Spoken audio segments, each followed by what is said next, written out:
stands for. Have you never met a man before? I mean, what about your father? I had no father. My mother sculpted me from clay, and I was brought to life by Zeus.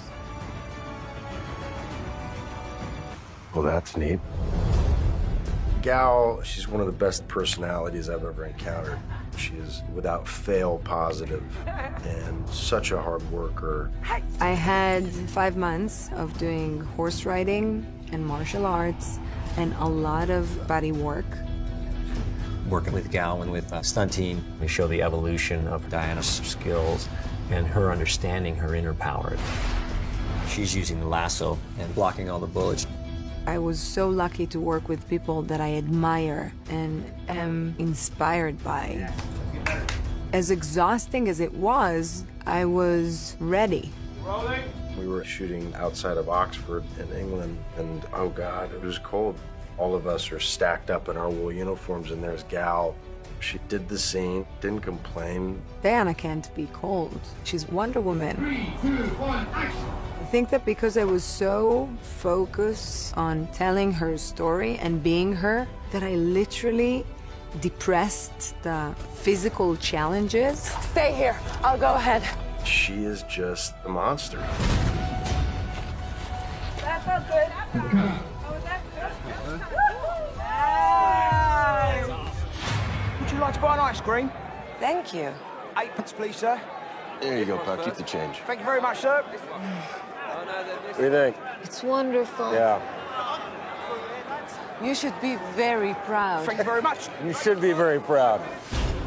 Chris is such a gift to this movie because he gave an integrity to Steve Trevor. Steve Trevor is intrinsic to her storyline. So we needed to find the perfect guy. And Chris is so honorable, hilarious, charming. Chris has so much experience. He's been doing this for years, and he guided me through this world in such a comfortable way. The two of them together made something really special. Diana! Stop!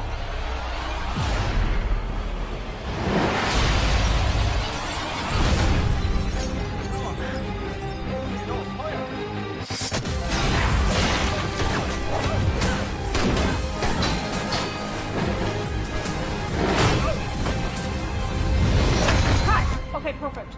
Good. I can barely remember what first attracted me to Wonder Woman because it was so natural. It happened when I was such a young child.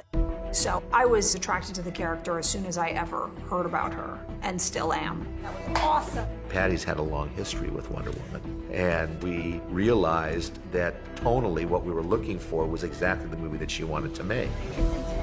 Yeah, exactly. Patty Jenkins, wow. I am so lucky that Patty was the one to direct this movie. And her vision for Diana was in line with mine. Give us more of a move so it's only timed out perfectly with that line and it keeps going. She is such a brilliant, talented person. And to be able to work with someone who is so funny and loving and warm felt amazing. Bring the energy back into that first part a little bit, yeah. The first thing that strikes you about her is her incredible energy. Really nice, everyone. That was awesome. Patty is a pretty incredible human being. I mean, she acted out essentially the entire film. She is so passionate. Cut! The look of the film is one that I really believe in because I think she deserves grand cinema. So it was wonderful designing not only the character of Diana, but also creating an entire culture, basically, of people and what they dress like and what they look like and what materials they make. I was thrilled that there was a balance in the film between the slightly fantastical world that the Amazons were going to inhabit and the much more deprived, grey world of the war. Film is a collaborative art form, and you're only as good as the people around you. And I really have not been on anything that has had quite the insane breadth and depth of craftsmanship as this, from the choice of the color palette to shooting on film. A period film, a World War I movie, has very specific visual language, but this is a modern film that just happens to be set in World War I.